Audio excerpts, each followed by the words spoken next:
Yo, what's up? It's your boy Al7. That's right. It's time for another online activist interview series. That's right. Oh man, it's super hot right here. I got this guest right here.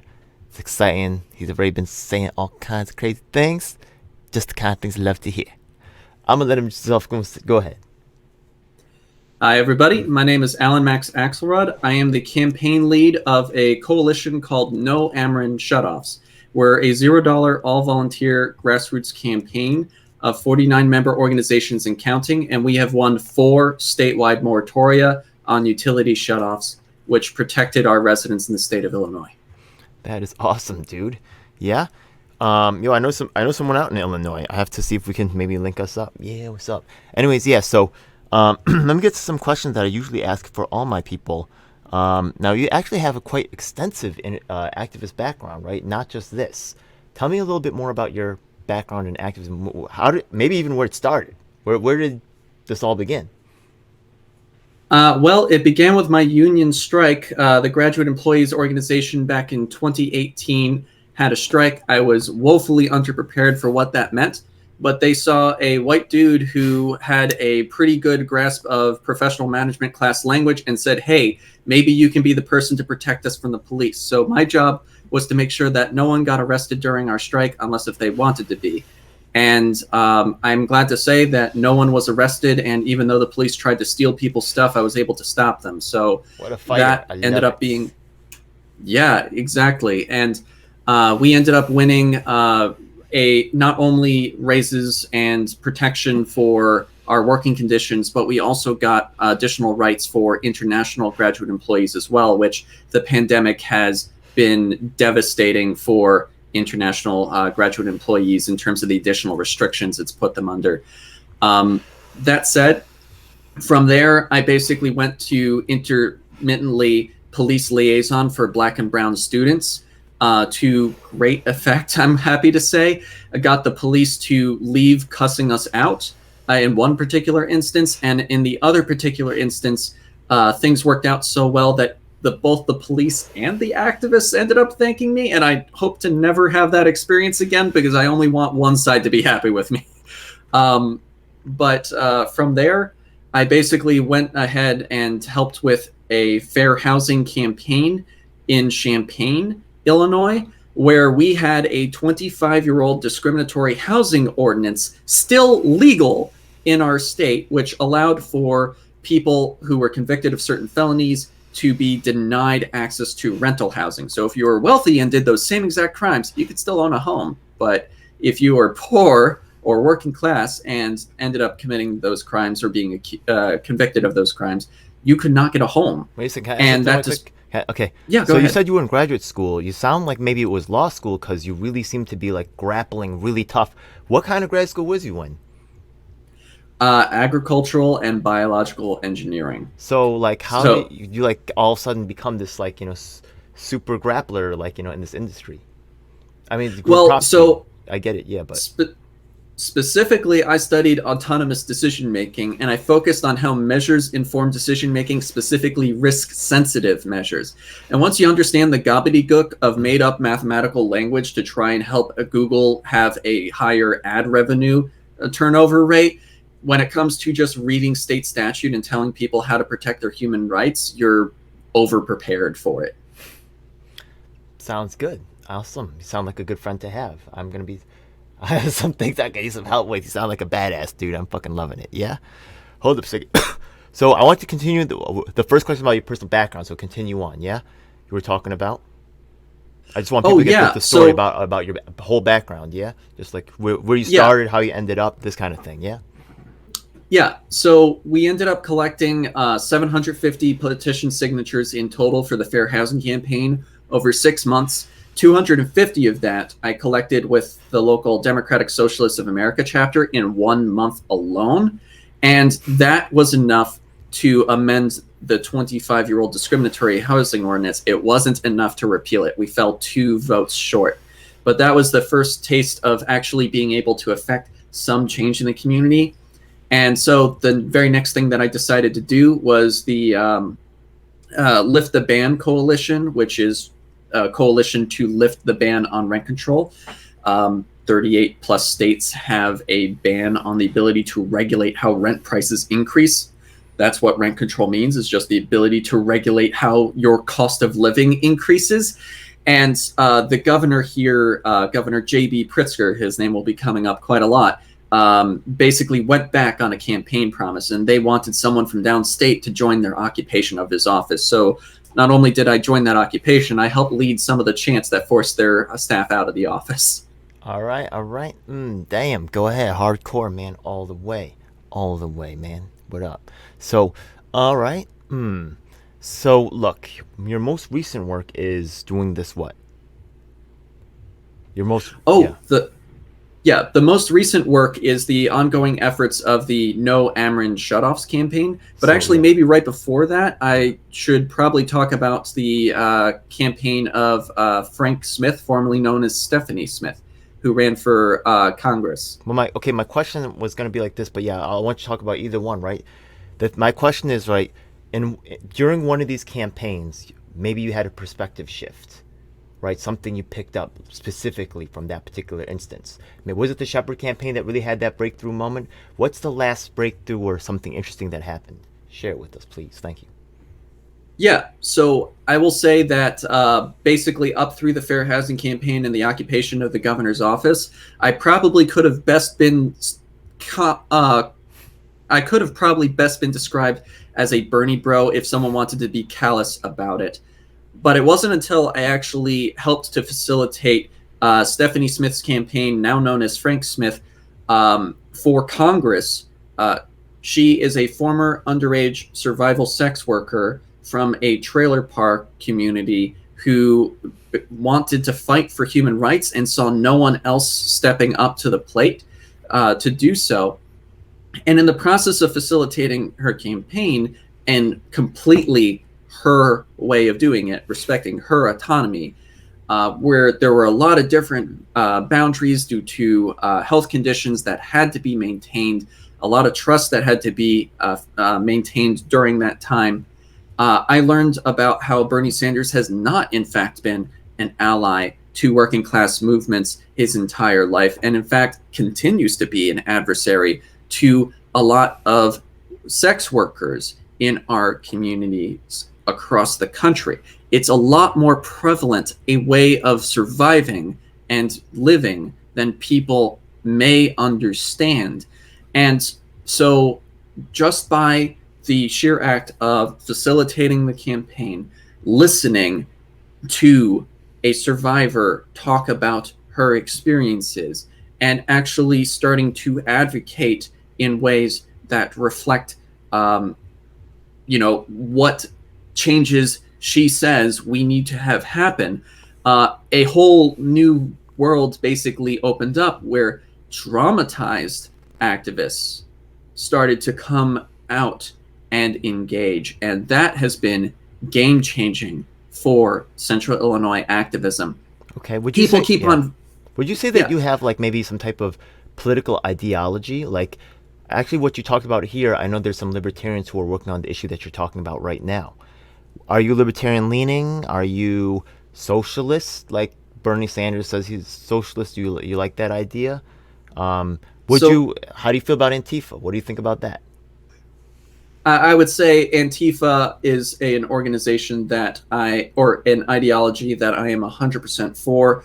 I would say Cool. that I fall pretty close to the ideology of libertarian socialist. All right. That is to say that if the government is infringing on your rights, fight the government. If the corporations are infringing on your rights, fight them too. And it's gone to the extent that there is a libertarian and libertarian socialist coalition in the city of Decatur, Illinois, that I'm working with, that are both saying that the billionaire Howard G. Buffett is their principal enemy in terms of the person who's damaging their community. Libertarians identified a businessman who is controlling or puppeteering their government, and so both libertarian socialists and libertarians are fighting him, and we are doing our best to help. Cool, man. Yo, that's an inspirational story, man.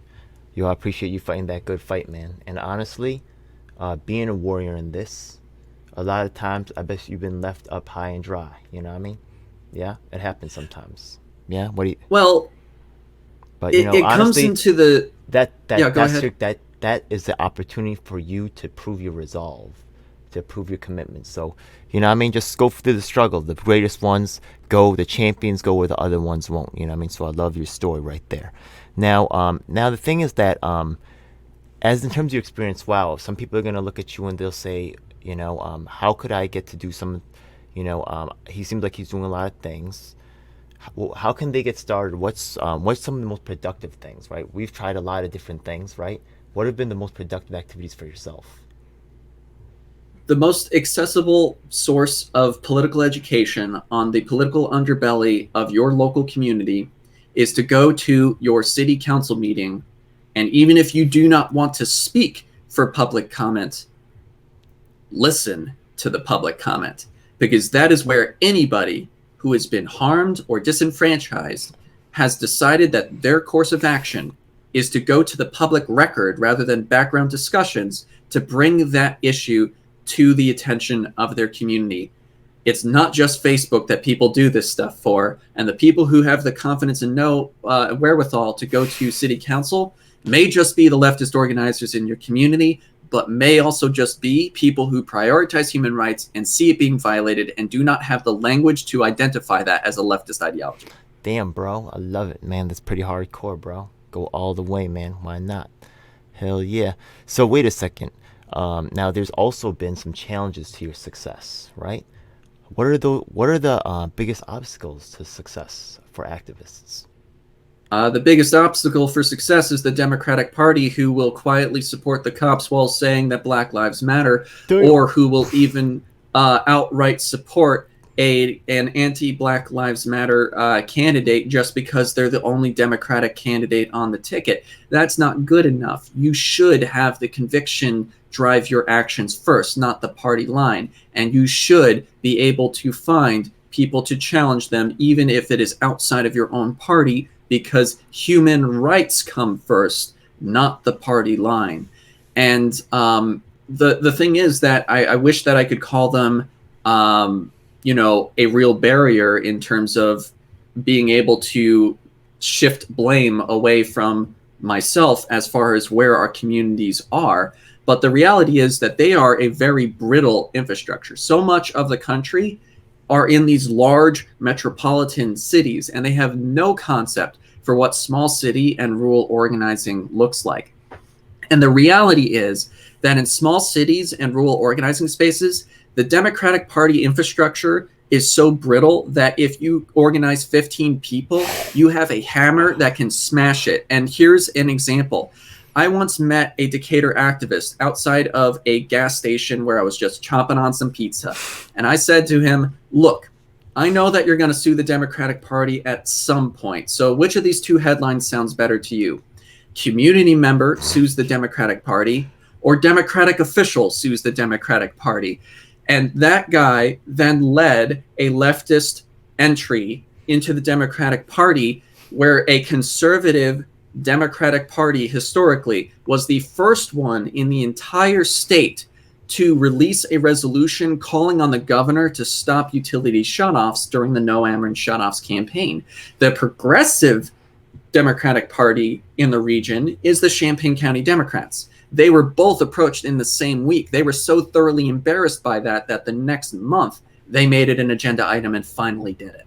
Now, one thing that really is amazing about your story also is that your continued work and expansive work with new coalitions, right? You're always making new connections, finding new resources that you could utilize. Now, when you've worked with all these different organizations, you've seen some work better than others, yeah? Maybe some people who are watching this have their own organizations, and maybe you could pass them a message now about, some best practices where they can avoid, right, their organization's falling apart, or maybe becoming unfair, or maybe, persecuting people or forgetting to listen to certain groups. You got any messages out there? So the first red flag to worry about in an organization that you're in is an overly burdensome organizational governance. That is not to disparage any organizations that actually have fair and equitable processes and the people power to make sure that they are done in a way that never affects accessibility.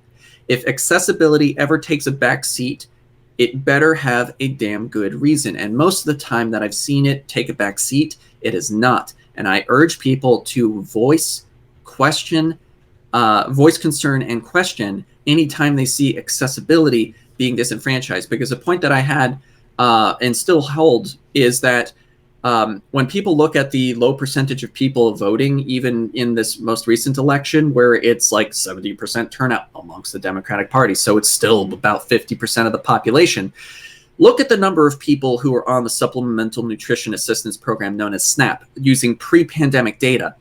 And it's about half to 2/3 of your county's population, and more than likely a similar ratio for your congressional district. So you know what that means? It means that most people are in the marginalized working class and struggling, and also likely traumatized whether they know it or not. And what that means is that you have to do everything that you can to be accessible and to show in an uncompromising way that you are willing to have flawed, traumatized human beings who stand for human rights principles unequivocally, supported in highly publicized fashions, and to do so in a way that thoroughly embarrasses the establishment despite everything they do. And that is one of the things that we were able to do with Frank Smith and her campaign. We got her into a forum, not a debate, a forum with a DCCC multi-million-dollar candidate. We only raised $12,000. And Frank thoroughly thrashed that candidate, even though she was never allowed to say that other candidate's name during the debate or refer to them even indirectly, just by saying things like, I stand for my big gay human rights and stuff like that, because the DCCC talking points, as much as their survey says that it works well, were vacuous and landed poorly with the people in attendance. And more importantly, anything the Democratic establishment tries to do appeals to the reliable voters, and any systemic change that we are going to see is going to need the unreliable, in air quotes, voters to actually be the vehicle for that change. So prioritize accessibility, prioritize allowing people to make mistakes, and prioritize a trauma-affirming space. And if you don't understand what that means, it's okay to step back and let someone else show you. I feel you, man. Honestly, I know that, and being a Antifa sympathizer is going to be have its critics, but honestly, I'll tell you right now that what the mainstream media is portraying as Antifa, what maybe people, I'm from an old school. I'm 45, man. And the thing is that the anarchists actually, for a long time, right? There's anarchists that are pacifists, honestly. They're a very, very broad group. There's something called Food Not Bombs. We give out food to the homeless. You know what I mean? Some of these are old people that like read books and garden. It's hilarious. Yeah. These people aren't the black people are like barbaric and dangerous? No, it's not like whatever these labels are not all barbaric. It's stupid. Yeah. But this guy here is a warrior, and honestly, but he's a compassionate guy. Is he really like about like stabbing it? If he was, I wouldn't be cool with it. But so far, taking over governor's office, fighting the good fight, protesting in the same way that Martin Luther King did in a non-violent. Mad love, man. You got my support 100%. And honestly, this is why I'm going to ask you the next question over here, because I know you're going to have a lot of haters. And you're my brother, man. Whatever people want to hate you today, they want to say whatever. People want to watch this. They want to make judgments. You're my brother. I swear to God. I hope you embrace that too, man. Anyways, yeah. So, but if there's misconceptions about you, right? What would you say are the major misconceptions about you, or your cause? Or I don't know. Yeah, whatever. I think the major misconception about me is that people think that just because I have a Semitic last name, that I must be related to David Axelrod. And in fact, if I were, I would make every family gathering a living hell for him, but I am not. It's a deceptively common last name. I lived in the town of Fort Myers when I grew up in Florida. There were 2 families with the last name of Axelrod. None were related to each other. I've even published my family tree online because the critique has come up so much. But as far as somebody who goes, oh, this guy might be a little too radical or anything like that, I just care about human rights. And if that's radical, I'm sorry, but human rights have to come before balancing a budget. Human rights have to come before corporations have profits. And if we do not have a system that allows corporations or allows for governments to operate as they currently do, you sound like an Assange supporter. Are you an Assange supporter? Well, what I would say is that anybody who is accused of sexual assault, I will definitely defer to believing the person who is accusing them, even if a government is trying to potentially use that to dishonest ends. So what I will say is I support getting information out to people, and I support that effort as a whole, but I will not erase the potential harms of a misogynistic culture that is definitely something that cannot be ruled out. And also, in this whole conversation, you know, should we put the burden of proof on survivors? If someone accuses me of sexual assault, the first thing I'm going to say is believe them. I can afford to go through the mediation process to actually help to repair any thing that had actually happened, and to actually allow people to make decisions about the situation. I can sympathize with that, but I would also ask that if there's someone makes an accusation and it turns out to be false, that they take the same amount of punishment as if they had done the crime. Yeah, and the thing is that when it comes to if someone makes a false accusation, I mean, that just will highlight I agree with cynicism. You, though. I will agree with both sides, but on that, I would ask for both sides to come. Well, and that's the thing is that I have even had to talk with folks around the topic of sexual assault where it is not a black and white issue. But just because it's not a black and white issue does not mean that you do not believe the survivor. And so the way that I look about it is, you know, if there is a process and the survivor is the one who is being affirmed through that process, and then we find out that the person who had the category of survivor was in fact not being truthful, we erred on the side of the person who is less advantaged, you know, and are the better for it. I think that, and I think eventually figured it out anyway. I think both sides are innocent of proven guilty, though. That trial has to happen. Well, I look at it in that idea of I'm for that trial happening. So the way that I look at it is it's less a trial and more on if I, for example, if I say that this accusation had occurred, and so now I'm going to presume that either one could be telling the truth, that does not actually recognize the historical sequestering role of trauma in that process. And we have to look very carefully at processes that were designed before us versus processes that we understand more about now. And the thing is that if someone has to prove that something traumatic and violent had happened to them, they are less likely to actually go through living that trauma out of fear of not being believed. Like if there is an engagement where alcohol was involved and that led to consent being withdrawn but not communicated that it was withdrawn, previously in culture, people would have said that that was, you know, a fault of communication. I'm and sorry, no but it's really, blame, but, I hear what you're saying, but for me, you gotta understand, like for me personally, this is like real weird because my mom is like used that all the time. She went off like ham on people, like accusing them of sexual shit, like anything she could use, she would get your ass. She was the low down, dirtiest, meanest thing you ever seen. So I grew up with that constantly. So that's my understanding. So I get what you're saying, but that my reality was different. That was my reality. Well, and the thing behind that though is then there is a mediation process offered by my brother in the head multiple times. She was evil.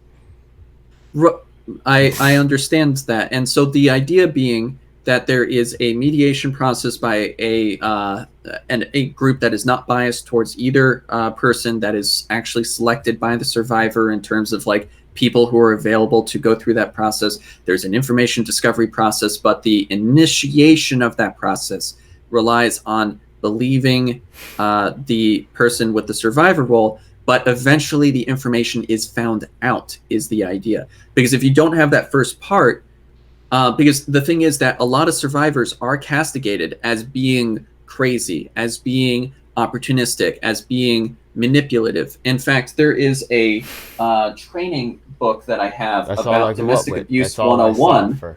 That's all I saw Right. for 16 years. But there's sorry, a domestic abuse 101 booklet that I actually had been given, where through a group called Courage Connection, that outlines that there was actually instances where people went to couples therapy, and due to the demeanor, while they actually knew what the ground truth was, the people who were facilitating the study, the therapist had a very high inaccuracy rate for actually being able to identify who is the abuser and who is the survivor.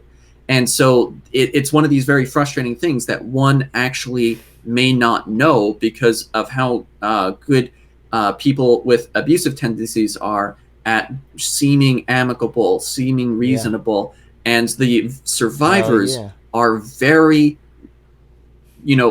taxed to the point that having decorum, having reasonable perceived mass behavior is not something that actually, unfortunately, is reasonable to expect. And it's that nature that has actually perpetuated the mass system of sexual abuse that we have, where we are still finding out about police officers who have been, actually sexually assaulting people. And, we were told last year even by the state's attorney, who is a whole can of worms, that sexual human trafficking does not happen here. Well, it turns out that she lied to us because she was already involved in an investigation on sexual human trafficking, and that person recently got busted, and in terms of like the case was underway, and now the information is public, involving multiple cities, including our county. So that public official lied during a public meeting, and I can guarantee you that comment never made it to their meeting minutes, but we had multiple witnesses. And so it's really worth emphasizing just how pervasive and hard to identify that is. But it's also important to note that we have this massively under-supported mental health infrastructure, which makes it so that there will be, unfortunately, very taxed households due to that.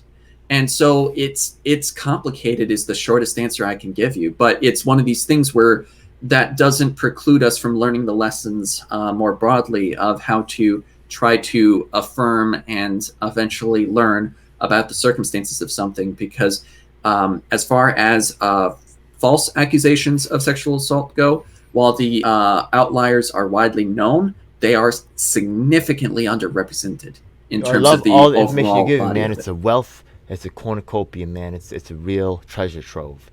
Hey, man, how can people follow you? Do you have like do you regularly produce content? Well, so I don't know that I can say I regularly produce content, but I am part of a news collective called Central Illinois News. Okay. We are a small body that only produces action items because century and a half of think pieces has generated positive change in our community, but not fast enough, and we're running out of time. So every piece that is produced by Central Illinois News is a call to action, even if it's as small as donating to the Fred Hampton House to save the Fred Hampton House, which is our post tonight. But usually our calls to action are meant to aid organizing efforts in the region of Central Illinois. My personal social media handle is just 213 Axelrod.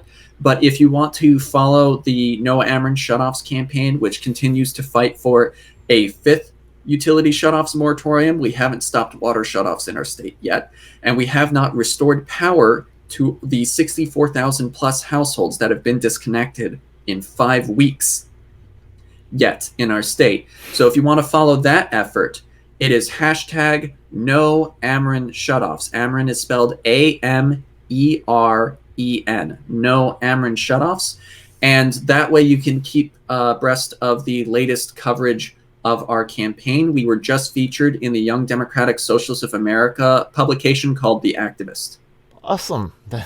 That's wonderful, man. Thank you so much. It's a dark day in our nation when high-level authorities will seek to use every method to silence dissent. The truth must be told. And if you want the truth, you need to check out independent media producers just like myself, DJ L7. You should subscribe and hit the bell icon to get notifications when I release a new video. The truth of these We words are on all is the beyond major doubt. platforms. That includes Facebook, Twitter, Instagram, and of course YouTube. Unfortunately, we have definitely seen that these mainstream outlets will cave to corporate interests, so we encourage you to join our independently moderated communities of Reddit and Discord. We also encourage you to subscribe to us on BitChute and Dailymotion so you can see the content that YouTube doesn't want us to let you see. Hey, now it's time for the most important part of the video. That's right. It's time for us to tell you about the Taking Action Group. Do you need an activist? Or maybe there's no activists around willing to help you with your cause and you need to learn to become an activist. That's exactly why we're here. Every week we get up with people from across the nation, in fact even sometimes internationally, and we develop strategies and a game plan to address the issues that are affecting all of us.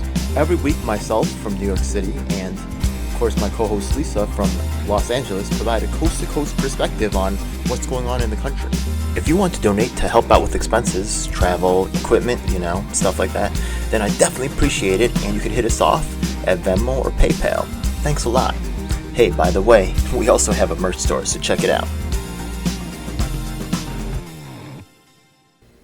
Oh my goodness, it seems like you've reached the end of the video, so make sure you check out some of our other videos.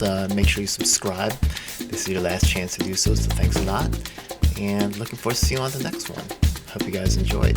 Please comment below if you have any questions or issues you'd like me to address. And if you're an activist, the time to make things happen is now.